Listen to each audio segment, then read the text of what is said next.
Kitab Bilangan.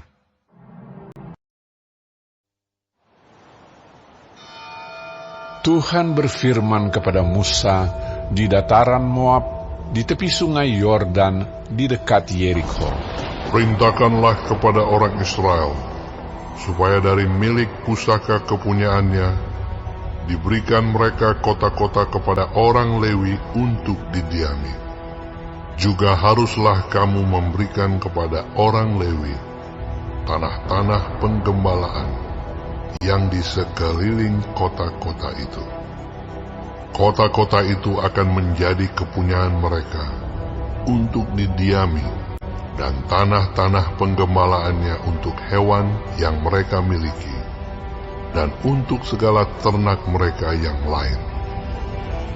Tanah-tanah penggembalaan kota-kota yang harus kamu berikan kepada orang Lewi itu ialah dari tembok kota keluar 1000 hasta berkeliling. Di luar kota itu haruslah kamu mengukur 2000 hasta di sisi timur dan 2000 hasta di sisi selatan, dan 2000 hasta di sisi barat dan 2000 hasta di sisi utara, sehingga kota itu berada di tengah-tengah. Itulah bagi mereka tanah-tanah penggembalaan kota-kota. Mengenai kota-kota yang harus kamu berikan kepada orang Lewi itu, ialah 6 kota perlindungan yang harus kamu berikan, supaya orang pembunuh dapat melarikan diri ke sana. Di samping itu, haruslah kamu memberikan 42 kota. Segala kota yang harus kamu berikan kepada orang Lewi itu berjumlah 48 kota, semuanya dengan tanah-tanah penggembalaannya. Mengenai kota-kota yang akan kamu berikan dari tanah milik orang Israel, dari suku yang banyak jumlahnya, haruslah kamu ambil banyak, dan dari suku yang sedikit jumlahnya, haruslah kamu ambil sedikit. Setiap suku harus memberikan dari kota-kotanya kepada orang Lewi sekadar milik pusaka yang dibagikan kepadanya. Tuhan berfirman kepada Musa, berbicaralah kepada orang Israel dan katakanlah kepada mereka, apabila kamu menyeberangi sungai Yordan ke tanah Kanaan, maka haruslah kamu memilih beberapa kota yang menjadi kota-kota perlindungan bagimu, supaya orang pembunuh yang telah membunuh seseorang dengan tidak sengaja dapat melarikan diri ke sana. Kota-kota itu akan menjadi tempat perlindungan bagimu terhadap penuntut balas, supaya pembunuh jangan mati sebelum ia dihadapkan kepada rapat umat untuk diadili. Dan kota-kota yang kamu tentukan itu haruslah 6 buah kota perlindungan bagimu. 3 kota harus kamu tentukan di seberang sungai Yordan sini, dan 3 kota harus kamu tentukan di tanah Kanaan, semuanya kota-kota perlindungan.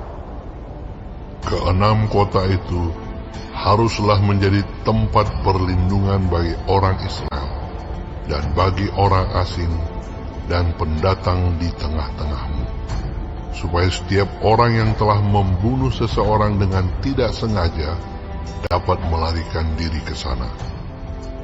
Tetapi jika ia membunuh orang itu dengan benda besi sehingga orang itu mati, maka ia seorang pembunuh. Pastilah pembunuh itu dibunuh. Dan jika ia membunuh orang itu dengan batu di tangan yang mungkin menyebabkan matinya seseorang, sehingga orang itu mati, maka ia seorang pembunuh.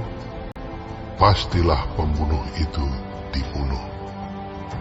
Atau jika ia membunuh orang itu dengan benda kayu di tangan yang mungkin menyebabkan matinya seseorang, sehingga orang itu mati, maka ia seorang pembunuh, pastilah pembunuh itu dibunuh. Penuntut darahlah yang harus membunuh pembunuh itu. Pada waktu bertemu dengan dia, ia harus membunuh dia. Juga jika ia menumbuk orang itu karena benci, atau melempar dia dengan sengaja sehingga orang itu mati, atau jika ia memukul dia dengan tangannya karena perasaan permusuhan sehingga orang itu mati, maka pastilah si pemukul itu dibunuh. Ia seorang pembunuh. Penuntut darah harus membunuh pembunuh itu pada waktu bertemu dengan dia. Tetapi jika ia sekonyong-konyong menumbuk orang itu dengan tidak ada perasaan permusuhan, atau dengan tidak sengaja melemparkan sesuatu benda kepadanya, atau dengan kurang ingat menjatuhkan kepada orang itu sesuatu batu yang mungkin menyebabkan matinya seseorang, sehingga orang itu mati, sedangkan dia tidak merasa bermusuh dengan orang itu dan juga tidak mengikhtiarkan celakanya, maka haruslah rapat umat mengadili antara orang yang membunuh itu dan penuntut darah menurut hukum-hukum ini. Dan haruslah rapat umat membebaskan pembunuh dari tangan penuntut darah, dan haruslah rapat umat mengembalikan dia ke kota perlindungan, ke tempat ia telah melarikan diri. Disitulah ia harus tinggal sampai matinya imam besar yang telah diurapi dengan minyak yang kudus. Tetapi jika terjadi bahwa pembunuh itu keluar dari batas kota perlindungan, tempat ia melarikan diri, dan penuntut darah mendapat dia di luar batas kota perlindungannya, dan penuntut darah membunuh pembunuh itu, maka tidaklah ia berhutang darah. Sebab pembunuh itu wajib tinggal di kota perlindungan sampai matinya imam besar. Tetapi sesudah matinya imam besar, bolehlah pembunuh itu kembali ke tanah kepunyaannya sendiri. Itulah semuanya yang harus menjadi ketetapan hukum bagimu, turun-temurun di segala tempat kediamanmu. Setiap orang yang telah membunuh seseorang haruslah dibunuh sebagai pembunuh menurut keterangan saksi-saksi. Tetapi kalau hanya satu orang saksi saja, tidak cukup untuk memberi keterangan terhadap seseorang dalam perkara hukuman mati.